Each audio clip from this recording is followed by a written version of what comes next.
Assalamualaikum warahmatullahi wabarakatuh. Pada kesempatan kali ini, izinkan saya menyampaikan sebuah materi video pembelajaran animasi yang bertemakan iman kepada qada dan qadar.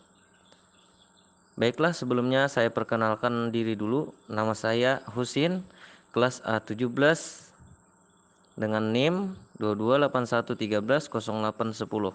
Dosen pembimbing Parok Imam AMPDI MPD. Standar kompetensi meningkatkan keimanan kepada qada dan qadar. Kompetensi dasar menyebutkan ciri-ciri beriman kepada qada dan qadar, menjelaskan hubungan antara qada dan qadar, menyebutkan contoh-contoh qada dan qadar dalam kehidupan sehari-hari, menyebutkan ayat-ayat Al-Quran yang berkaitan dengan qada dan qadar. Indikator yang pertama, menjelaskan pentingnya beriman kepada qada dan qadar, menyebutkan ciri-ciri orang yang beriman kepada qada dan qadar. Yang ketiga, menjelaskan pengertian qada dan qadar. Yang keempat, menjelaskan hubungan antara qada dan qadar dan takdir. Yang kelima, menjelaskan bahwa kejadian yang baik dan buruk merupakan takdir Allah. Keenam, membedakan pengertian takdir muallak dan mubram. Yang ketujuh, menyebutkan contoh-contoh takdir muallak dan mubram. Yang kedelapan, membaca dalil nakli tentang qada dan qadar. Yang kesembilan, mengartikan dalil nakli tentang qada dan qadar. Yang kesepuluh, menjelaskan maksud dalil nakli tentang qada dan qadar. Strategi pembelajaran. Pendahuluan 1. Memberikan salam dan memulai pelajaran dengan membaca basmalah dan berdoa. Yang kedua, membaca Al-Quran 5-10 menit. Yang ketiga, guru menjelaskan materi yang akan diajarkan beserta kompetisi yang akan dicapai. Yang keempat, guru membagi siswa menjadi beberapa kelompok kecil. Kegiatan inti. 1. Guru memotivasi siswa mengenai pentingnya iman kepada qada dan qadar. Kedua, siswa membaca dan mengkaji literatur iman kepada qada dan qadar. Yang ketiga, siswa berdiskusi dan menelaah ciri-ciri beriman kepada qada dan qadar. Yang keempat, guru memberikan penjelasan mengenai pengertian qada dan qadar. Yang kelima, siswa mendiskusikan contoh-contoh qada dan qadar dalam kehidupan sehari-hari. Yang keenam, guru mendemonstrasikan ayat-ayat yang berhubungan dengan qada dan qadar. Yang ketujuh, siswa berlatih membaca dan mengartikan ayat-ayat yang berhubungan dengan qada dan qadar. Penutup, guru bersama siswa melakukan refleksi mengenai kegiatan belajar mengajar hari ini, bermanfaat atau tidak. Yang kedua, siswa bersama-sama membaca dalil nakli tentang qada dan qadar. Peta konsep, iman kepada qada dan qadar, meningkatkan keimanan kepada qada dan qadar. Menyebutkan ciri-ciri beriman kepada qada dan qadar. 1. Menjelaskan pentingnya beriman kepada qada dan qadar. 2. Menyebutkan ciri-ciri orang yang beriman kepada qada dan qadar. Menjelaskan hubungan antara qada dan qadar. 1. Menjelaskan pengertian qada dan qadar. 2. Menjelaskan hubungan antara qada dan takdir. Yang ketiga, menjelaskan bahwa kejadian yang baik dan buruk adalah takdir Allah. Menyebutkan contoh-contoh qada dan qadar dalam kehidupan sehari-hari. 1. Membedakan pengertian takdir muallak dan takdir mubram. Kedua, menyebutkan contoh-contoh takdir muallak dan takdir mubram. Menyebutkan ayat-ayat Al-Quran yang berkaitan dengan qada dan qadar. 1. Membaca dalil nakli tentang qada dan qadar. Kedua, mengartikan dalil nakli tentang qada dan qadar. Yang ketiga, menjelaskan maksud dalil nakli tentang qada dan qadar. Baiklah, kita memasuki materi pembelajaran. Pengertian. Menurut bahasa, qada artinya ketentuan, pelaksanaan, hukum, atau keputusan. Sedangkan qadar artinya jangka atau ukuran. Adapun menurut istilah, qada adalah ketentuan suatu rencana dari Allah untuk dilaksanakan, sedangkan qadar adalah rencana yang telah diberlakukan oleh Allah sejak zaman ajali terhadap makhluknya, baik yang sudah, sedang maupun yang akan terjadi. Jadi, qada merupakan ketentuan Allah yang di dalamnya terdapat iradahnya untuk segala makhluk. Sedangkan qadar merupakan perwujudan dari ketentuan yang ada yang tak berubah sedikit pun. Karena qada, maka kehidupan manusia pada dasarnya adalah realisasi dari apa yang telah digariskan Tuhan pada zaman ajali sejak permulaan zaman. Wujud qada, ketentuan-ketentuan tersebut dalam bentuk sesuai dengan iradah, kehendak Tuhan, disebut qadar. Gabungan antara qada dan qadar itu disebut takdir. Iman kepada takdir yaitu percaya bahwa segala ketentuan baik dan buruk datangnya dari Allah. Takdir Allah tidak terbatas pada manusia saja, tetapi berlaku atas semua makhluk. Firman Allah Subhanahu wa taala yang artinya, sesungguhnya kami telah menciptakan segala sesuatu dengan ukuran atau ketentuan. Quran surah Al-Qamar ayat 49. Di dalam surah yang lain, firman Allah Subhanahu wa taala yang artinya, tiada sesuatu bencana pun yang menimpa di bumi dan tidak pula pada dirimu sendiri, melainkan telah tertulis dalam kitab Lahul Mahfuz sebelum kami menciptakannya. Sesungguhnya yang demikian itu adalah mudah bagi Allah. Quran surah Al-Hadid ayat 22. Jadi pengertian iman kepada qada dan qadar adalah meyakini dengan sepenuh hati adanya qada dan qadar Allah Subhanahu wa taala yang berlaku bagi semua makhluk sebagai bukti kebesaran dan kekuasaannya. Ciri-ciri beriman kepada qada dan qadar. Orang yang beriman kepada qada dan qadar akan memiliki ciri-ciri sebagai berikut.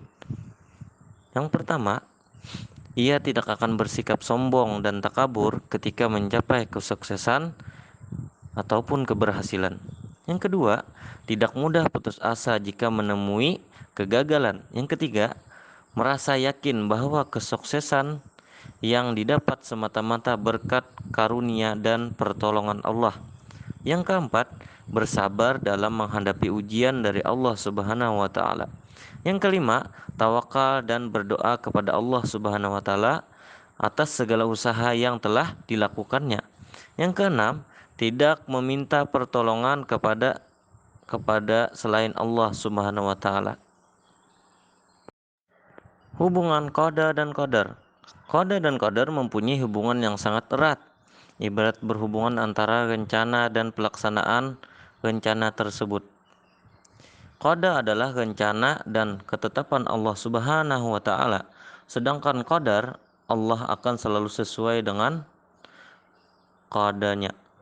Artinya, perbuatan Allah akan selalu sama dengan apa yang telah direncanakan dan ditetapkannya. Mengenai qada dan qadar ini, tidak ada yang mengetahui kecuali Allah. Oleh karena itu, setiap makhluk harus selalu berusaha dengan sebaik mungkin dan memohon kepada Allah Subhanahu wa taala agar diberi nikmat kebaikan dalam kehidupan dunia dan akhirat. Perbedaan takdir mubram dan takdir muallaq.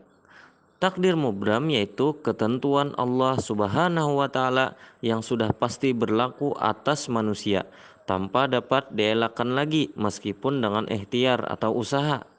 Allah Subhanahu wa taala berfirman yang artinya, walaupun kamu berada dalam benteng tinggi lagi kokoh. Quran surah An-Nisa ayat 78. Takdir muallaq yaitu ketentuan Allah Subhanahu wa taala yang mungkin dapat diubah oleh manusia melalui ikhtiar jika Allah mengizinkan. Firman Allah Subhanahu wa taala yang artinya sehingga mereka mengubah keadaan yang ada pada diri mereka sendiri. Quran surah Ar-Ra'd ayat 11. Contoh takdir mubram dan takdir muallaq. Contoh takdir mubram: 1. Datangnya hari kiamat. Yang kedua, jenis kelamin bayi yang baru lahir. Yang ketiga, kematian seseorang. Yang keempat, jodoh. Yang kelima, usia seseorang.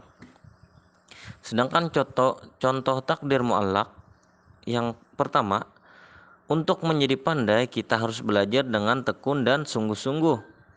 Yang kedua, untuk menjadi kaya kita harus rajin bekerja dan berusaha dengan sungguh-sungguh. Yang ketiga, untuk menjadi sehat kita harus bersungguh-sungguh menjaga kebersihan secara menyeluruh. Dalil nakli tentang qada dan qadar dalam Quran Surah An-Nisa ayat 78 yang artinya, di mana saja kamu berada, kematian akan mendapatkan kamu. Kendatipun kamu di dalam benteng yang tinggi lagi kokoh. Dan jika mereka memperoleh kebaikan, mereka mengatakan, ini adalah dari sisi Allah. Dan kalau mereka ditimpa sesuatu bencana, mereka mengatakan, ini datangnya dari sisi kamu Muhammad. Katakanlah, semuanya datang dari Allah Subhanahu wa taala. Maka mengapa orang-orang itu orang munafik hampir tidak memahami pembicaraan sedikit pun. Quran Surah Al-Hijr ayat 5 yang artinya, tidak ada suatu umat pun yang dapat mendahului ajalnya dan tidak pula dapat mengundurkannya. Quran Al-Ankabut ayat 62 yang artinya, Allah melapangkan rezeki bagi siapa yang dikehendakinya di antara hamba-hambanya, dan Dia pula yang menyempitkan baginya. Sesungguhnya Allah Maha mengetahui segala sesuatu. Maksud dalil nakli tentang qada dan qadar. Dalam Quran Surah An-Nisa ayat 78 menjelaskan bahwa kematian adalah perkara yang pasti terjadi. Tidak seorang pun dapat lari darinya. Terkadang justru bagi mereka yang terjun di medan perang tidak terkena musibah, mereka mempunyai sifat apabila mendapat kesenangan dari nikmat akan berkata bahwa Allah telah memuliakan mereka. Akan tetapi apabila ditimpa musibah, mereka mengatakan bahwa hal ini disebabkan oleh kesialan Nabi Muhammad SAW. Dengan demikian jelas bahwa kematian atau maut merupakan qadar Allah Subhanahu wa taala yang sudah pasti terjadi. Dalam Quran Surah Al-Hijr ayat 5 menjelaskan bahwa ajal manusia sudah ditetapkan oleh Allah Subhanahu wa taala. Tidak ada satupun makhluk yang dapat mendahului apalagi mengundurkannya. Di dalam Quran Surah Al-Ankabut ayat 62, ayat di atas dijelaskan bahwa Allah melapangkan dan menyempitkan rezeki bagi siapa yang dikehendakinya. Orang yang mau berusaha dan berdoa untuk memperoleh rezeki tersebut. Fungsi iman kepada qada dan qadar. 1. Membangkitkan rasa perlunya berusaha dan perlunya bertawakal. Yang kedua, sabar menghadapi cobaan dan tidak putus asa karena sadar bahwa segala-galanya dari Allah. Firman Allah Subhanahu wa taala yang artinya, yaitu orang-orang yang apabila ditimpa musibah mereka mengucapkan inna lillahi wa inna ilaihi rajiun. Quran Surah Al-Baqarah ayat 156. Ucapan tersebut dinamakan tarji atau istirja. Firman Allah Subhanahu wa taala yang artinya, apakah manusia itu mengira bahwa mereka dibiarkan saja mengatakan kami telah beriman, sedang mereka tidak diuji lagi. Quran Surah Al-Ankabut ayat 2. Yang ketiga, tidak sombong dikala berhasil dan tidak kecil hati dikala gagal. 4. Sabar menerima kenyataan sehingga terhindar dari sifat iri dan dengki. Yang kelima, meningkatkan kesabaran, ketakwaan, dan hidup istiqomah. Terima kasih atas perhatiannya. Kurang lebihnya saya minta maaf. Billahi taufik wal hidayah. Wassalamualaikum warahmatullahi wabarakatuh.